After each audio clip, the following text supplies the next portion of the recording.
আচ্ছা আচলতে এইবিলাক টেকনিকেল কথা হৈ যায় কিন্তু ভাইমান থিয়েটাৰটো এনেকুৱা এটা বস্তু শ্ব' মাষ্ট গ' ভাইমান থিয়েটাৰ মই দেউতাক চিটাত উঠাই পেলাই সেইদিনাই মই থিয়েটাৰ কৰিছোঁ আৰু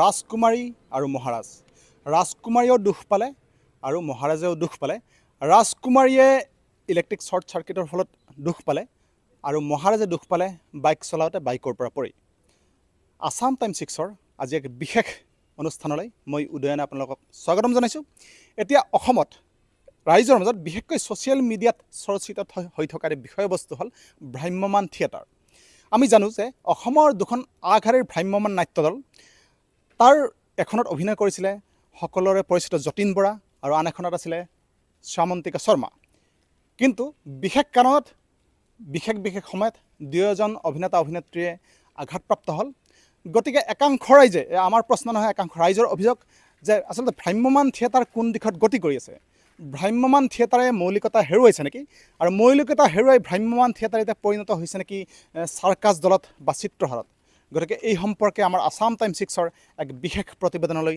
আমি আপোনালোকক স্বাগতম জনাইছোঁ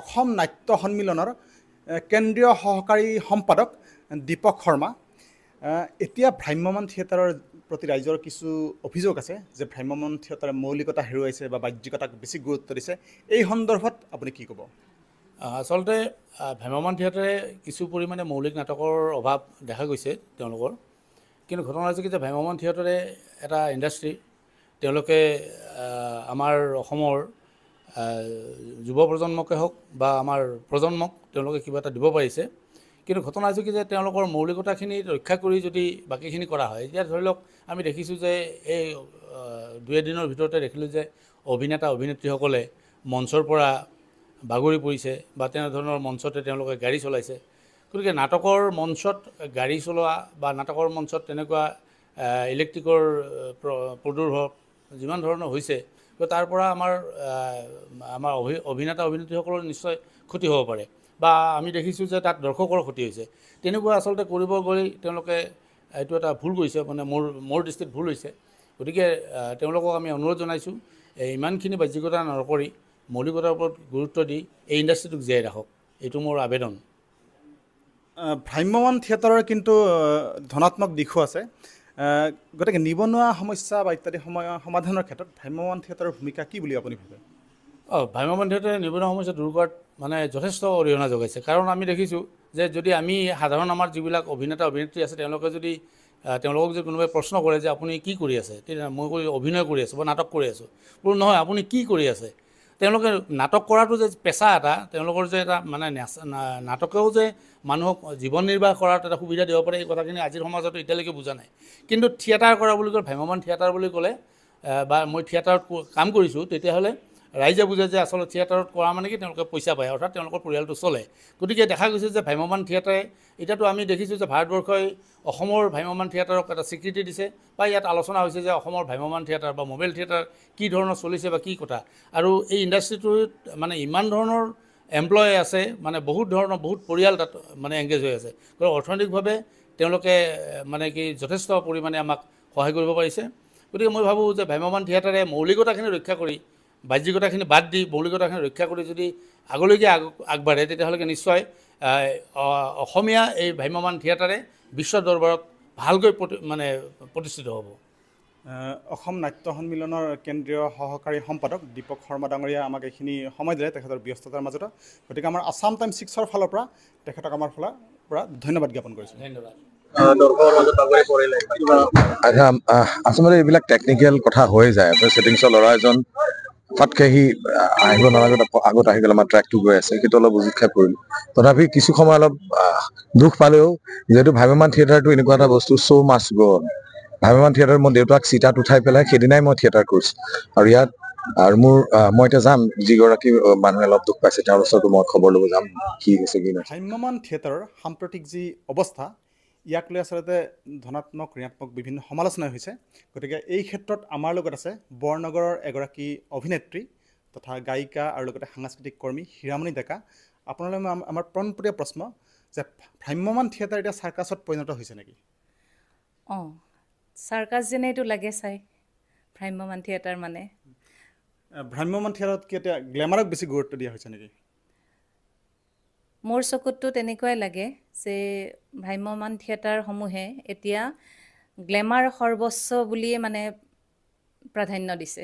আৰু আপুনি ভাবেনে যে ভ্ৰাম্যমাণ থিয়েটাৰে কিবা নৱপ্ৰজন্মক বিপথে পৰিচালিত কৰা বুলি? ভ্ৰাম্যমাণৰ এনেকুৱা অৱস্থাত আচলতে নাটক চোৱা মানুহ মই কমি যোৱা যেন মোৰ অনুভৱ হয়। এতিয়া দৰ্শকৰ শাৰীত এই যে মানে চাৰ্কাছ চোৱা মানুহখিনি, যিখিনি অলপ মানে টিলিঙা ডেকা ল'ৰা, যিখিনি মানে ফূৰ্তি তামচা কৰা, তেনেকুৱা মানুহখিনিহে মানে ভ্ৰাম্যমাণ থিয়েটাৰ চাবলৈ যোৱা যেন মোৰ অনুভৱ হয়। কাৰণ নাটক চোৱা মানুহ কমি গৈছে। আচলতে এনেকুৱা আমাৰ কাম্য নহয় যে ভ্ৰাম্যমাণ থিয়েটাৰৰ মানে পতন হওক, কাৰণ বহুত ভাল পাওঁ আমাৰ অসমৰ এটা সুন্দৰ শিল্প ভ্ৰাম্যমাণ থিয়েটাৰ। মোৰ স্বামী যুগল বিহাৰী ডেকাও ভ্ৰাম্যমাণ থিয়েটাৰৰ অভিনেতা আছিলে। মই নিজেও ভ্ৰাম্যমাণ থিয়েটাৰত অভিনয় কৰাৰ কাৰণে সুযোগ পাইছিলোঁ। গতিকে ভ্ৰাম্যমাণ থিয়েটাৰৰ পতন হোৱাটো নিবিচাৰোঁ, কিন্তু তেওঁলোকে ভাল নাটক আচলতে উপহাৰ দিব লাগে, মই এনেদৰে ভাবোঁ। আৰু এতিয়া সাম্প্ৰতিক সময়ত যি বিতৰ্ক হৈছে, আচলতে কিছুদিন আগতে যতীন বৰা তেখেতে অভিনয় কৰি থাকোঁতেই টেকনিকেল এৰৰৰ কাৰণে তেখেতে আঘাতপ্ৰাপ্ত হৈছে।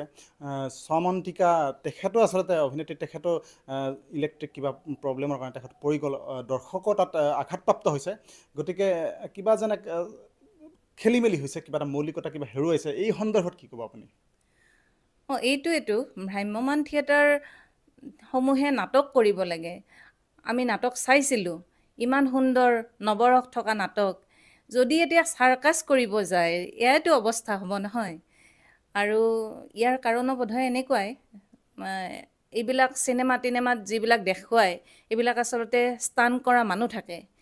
এতিয়া অভিনেত্ৰী সকলেতো এইবিলাক মানে প্ৰেক্টিকেলি অভ্যাস নকৰে নহয়, এনেকুৱা অঘটন নিশ্চয় ঘটিবই। যি নহওক, হীৰামণি ডেকা তেখেত এগৰাকী সুদক্ষ অভিনেত্ৰী।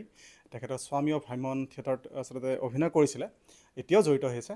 গতিকে তেখেতৰ বহু ব্যস্ততাৰ মাজতো আমাক এইখিনি সময় দিলে। গতিকে আছাম টাইমছ 6ৰ ফালৰ পৰা তেখেতৰ উজ্জ্বল ভৱিষ্যত কামনা কৰিলোঁ আৰু তেখেতলৈ আমাৰ ফালৰ পৰা বহুত বহুত ধন্যবাদ জ্ঞাপন কৰিলোঁ। ভ্ৰাম্যমাণ থিয়েটাৰক লৈ শেহতীয়া যিবিলাক ঘটনা পৰিঘটনা বা বিতৰ্ক ইত্যাদি সৃষ্টি হৈছে, এই সম্পৰ্কে মতামত ল'বলৈ আমাৰ মাজত আছে বৰনগৰৰ এজন উদীয়মান নহয়, কিছু পৰিমাণ প্ৰতিষ্ঠিত নাট্যকাৰ তথা খুব প্ৰতিভাসম্পন্ন অভিনেতা অনুভৱ নাথ।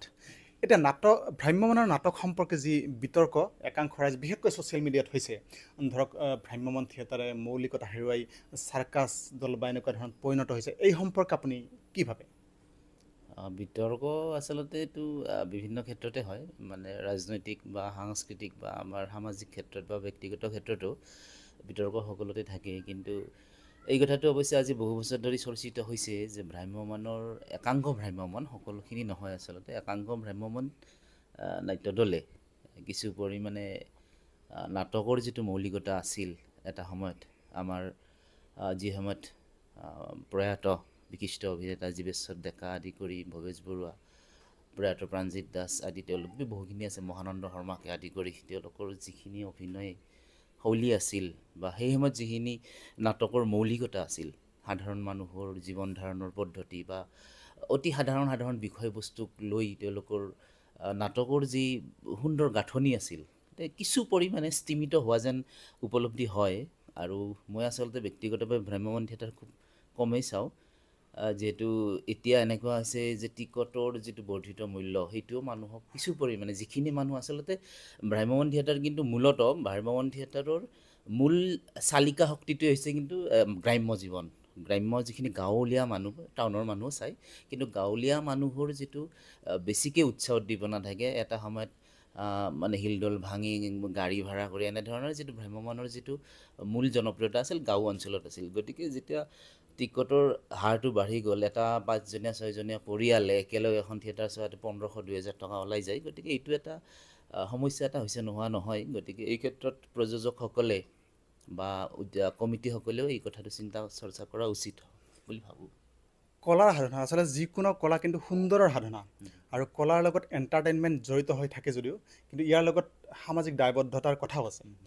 গতিকে আজি যি গ্লেমাৰ সৰ্বস্ব হৈ পৰিছে নেকি ভ্ৰাম্যমাণ থিয়েটাৰ, ধৰি লওক ভ্ৰাম্যমাণ থিয়েটাৰৰ যিবিলাক পোষ্টাৰ এইবিলাকত আচলতে কিছুমান